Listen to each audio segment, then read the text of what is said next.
මෙයාගේ ප්‍රැක්ටිකල් කීපයක් එනවා. ප්‍රැක්ටිකල් කීපය කියන්නේ එක ප්‍රැක්ටිකල් එකක් එනවා මෙයාගේ රින්ග්ස් ටික දාන්න. මෙන්න මේ රින්ග්ස් ටික දාන්න දෙනවා එක ප්‍රැක්ටිකල් එක. හැබැයි රින්ග්ස් ටික දානකොට රින්ග්ස් පිළිවෙලට දාන්න ඕන. මේවට අපි කියන කම්ප්‍රෙසර් රින්ග්ස් කියලා. මේ දෙකම කම්ප්‍රෙසර් රින්ග්ස්. කම්ප්‍රෙසර් රින්ග්ස් වල බලා ගන්න පුළුවන් දැන් අපි මෙහි ප්‍රැක්ටිකල් වල නම් බලා ගන්න පුළුවන් මේ 1 2 3 කියලා තුනක් තියෙනවා. මේක පළවෙනි රින්ග් එක කම්ප්‍රෙසර් රින්ග් එක, මේක දෙවෙනි රින්ග් එක. සාමාන්‍යයෙන් පාවිච්චි කරනකොට නම් බලා ගන්න පුළුවන් මේ එක රින්ග් එකක් මලකට ගන්න නැහැ. ඒක දෙවෙනි එක. පළවෙනි රින්ග් එක තමයි හොඳටම ෂයින් වෙලා තියෙන්නේ. ඊට පස්සේ තියෙනවා ඔය රින්ග්. ඔය රින්ග් එක ඇත්තටම මෙතන කෑල්ලයි තියෙන්නේ. මේකට තව එනවා වටේට කෑල්ල. මේකත් එක්කම තව වටේට කෑල්ලක් එනවා. ඒ තුන තමයි පිළිවෙලට දාන්න ඕනේ. ඔය රින්ග් එක යටම කානුවට. ඊට පස්සේ දෙවෙනි රින්ග් එක මේ දෙවෙනි කානුවට පළවෙනියටම මේ රින්ග් එක දාන්න ඕනේ. දානකොට නිකන් අපිට අතින් දාන්න බෑ. මෙයාට කියනවා පිස්ටන් රින්ග් එක්ස්පෑන්ඩර් කියලා. මේවා හම්බ වෙන ඕගොල්ලන්ට එක්ස්පෑන්ඩර් එකට දාලා දාන්න පුළුවන්. හරියට කට්ටියට දාන්න ඕනේ. කට්ටියට දාලා පරිස්සමට දිගාරින්න ඕනේ. වැඩිපුර දිගාරපු ගමන් මේ රින්ග් එක කඩලා යනවා. දැන් මේකත් මේ අදලා ගලවපු වාහනයක පිස්ටන් එකක්. ඒකෙන් ඕගොල්ලෝ පරිස්සමෙන් ගලවන්න ඕනේ. මොකද අපිට නැත්තම් ආයෙ හයි කරන්න බැරි වෙනවා මේ පිස්ටන් එක. ඊට පස්සේ ඒක ගලවන්න. වදින වාහනයක ගලවු රිසෙට් එකක් තියෙනවා. එතකොට මේක පිළිවෙලට දාන්න ඕනේ. දාලා ඔයගොල්ලන්ට පෙන්වන්න කියනවා. පෙන්නකොට මේ රින්ග් සාමාන්‍යයෙන් දානකොට මේ කට්ටේ තියලා තියෙන්නේ ප්‍රසාරණය වෙනකොට එකතු වෙන තමයි මේ කට්ටේ තියලා තියෙන්නේ. එන්ජින් එක ක්‍රියාත්මක වෙනකොට ක්‍රියාකාරීත්වය ඊට පස්සේ මේ දෙක එකතු වෙනවා. එකතු වෙන තමයි තියලා තියෙන්නේ. මේ කට්ට සාමාන්‍යයෙන් මෙහෙම එකකට දැන් ඔය රින්ග් එකෙත් මේ වගේම කට්ටයක් එනවා. ඒකවල ඔය රින්ග් එකයි මේ කම්ප්‍රෙසර් රින්ග් දෙකේ කට්ටේ එක තැනක තියන්නේ නැහැ කිසිම වෙලාවක. මේක තියන්න ඕනේ මෙයාට ප්‍රතිවිරුද්ධව මෙයා කියන්නේ මෙන්න මේ විදිහට කරකවල තමයි තියන්නේ. එකම වෙලාවකවත් මේ දෙක එකට තියන්නේ නැහැ. එහෙම තියුවොත් මේ අතරින් කම්ප්‍රෙසර් පාර බහින්න පුළුවන්. සම්පින්න වාතය මේ අතරින් බහින්න.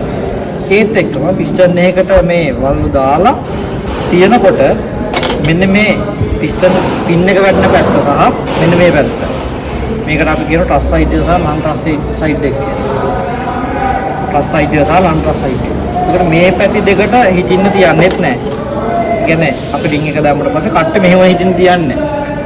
කට්ට මේ පින් එක තියෙන පැත්තට හිටින්න තියන්නේ මේ පැත්තට තියන්නේ නැහැ. මේ හතර පැත්ත මග ඇරලා අනිත් හතර පැත්ත තව හතර පැත්තක් තියෙනවනේ. ඒ හතර පැත්තට තියන්නේ එකක් මේ අතට දිවුවා නම් වැටුණා නම් අනිත් එක වැටෙන්නේ අනිත් අතට. මේක ඕනෑම එන්ජිමකට පොදු. බයිසිකල්ද ටීවීද කියලා නෑ ඕනෑම එන්ජිමකට පොදු. ඊට පස්සේ ඊළඟ එක දානකොට දාන්නේ මේකට ආය ප්‍රතිවිරුද්ධ. මේ තැන් දෙකට නොවෙන්න තමයි මේකට හරි මේ පැත්තට හරි එහෙම තමයි දාන්නේ. ඊට පස්සේ තව ප්‍රැක්ටිකල් එකක් තියෙනවා. මේකෙම මෙන්න මේ පිස්ටන් අතහයි කරන්න. පිස්ටන් අතහයි කරනකොට පිස්ටන් එකේ පැත්තක් ගහලා තියෙනවා. මේ ඕනෑම පිස්ටන් එකක් ගහලා තියෙනවා. ඊතලයක් හරි ලොට්ටයක් හරි එක කට්ටයක් කපලා හරි ඕනෑම එකක් තියෙනවා. ඒ කට්ටේ පැත්තට මේ පිස්ටන් අතේ තියෙනවා මොකක් හරි සලකුණක් දාලා.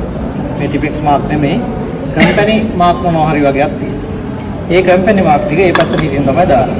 ඊතලේ පැත්තට තමයි දාන්නේ. මොන පිටට දාන්නේ. ඒක තමයි ක්‍රමවේදය. මේ පැත්තට දාලා පිස්ටන් පින් එක දාලා මුදු අඟුල ලොක් ටික හරියට දාන්න ඕනේ මේ කානුවට වැටෙනවා. ඒක ප්‍රැක්ටිකල්. මේකේ ඒක නම් ලොකු දෙයක් නෑ. හරියට මේකේ පැත්ත බලලා දාන්න විතරයි තියෙන්නේ. ඊට පස්සේ තියෙනවා අපෝ ඒත් එක්කම මෙන්න මේකට බෙයාරින් දාන්න. මේ ජර්නල් දෙකට මේ බෙයාරින් දෙකට මේ බෙයාරින් පළු දෙක දාන්න.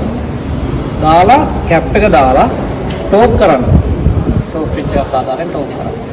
ඒතකොට මේ කැප් එකට මේ බෙයාරින් එක දානකොට නොපිටට දාන්නත් පුළුවන්. මේ නොපිට පැත්තට දාන්න පුළුවන්. මේ පැත්තට වැටෙනවා. සම්පූර්ණ සීට් වෙන්නේ නැහැ. මොකද වැටෙනවා. දාන්න. නමුත් නියම ක්‍රමවේදය තමයි කට්ටේ උතර කට්ටයක් දාලා තියෙනවා. ඒ කට්ටේට කට්ටේ පැත්ත බලලා දාන්න ඕනේ අනිවාර්යයෙන්. ඒක දාන්න ඕනේ. ඊට පස්සේ මේ කැප් එක දානකොට මේ කැප් එක දෙපැත්තටම දාතේ. මේ පැත්තට දාන්නත් පුළුවන්. පැත්තට දාන්නත් පුළුවන්. නමුත් දාන්න ඕනේ නියම පැත්ත තමයි මේ කට්ටේ සහ මේ කට්ටේ මූණට මූණ ඉතින්. දැන් මෙහෙම එක ළඟ තියුවාම එක පැත්තට ආවනේ. එහෙම මම තමයි මේක දාන්නේ. එක පැත්ත තමයි තියෙන්නේ. එක පැත්ත හිරනවා දාන්න. මෙහෙම ඉන්න හේතුව තමයි මේක නොපිටට දැම්මොත්. මේක නොපිටට දැම්මොත් පත් වෙලා හිර වෙලා බියාරින් එක විතරක් කරගන්න ඕනේ. බියාරින් එක විතරක් කියනවා. මේ බියාරින් එක දාන්න හේතුවත් මේ පිස්ටන් අත ගෙවීම වළක්වනවා. බියාරින් එක අතදා පිස්ටන් අත විතරක් අයිතොත් නගරම මේක කරකැවිලා මෙයා ගෙවෙනවා. මෙයා ගෙවුනොත් අපිට මේ ලොකු වියදමක් දාලා තමයි පිස්ටන් අත දාන්න වෙනවා. නගරකට දාන්න. ඒක වළක්ව ගන්න තමයි බියාරින් එක දාන්නේ. ඒක උරා බියාරින් එක දානවා.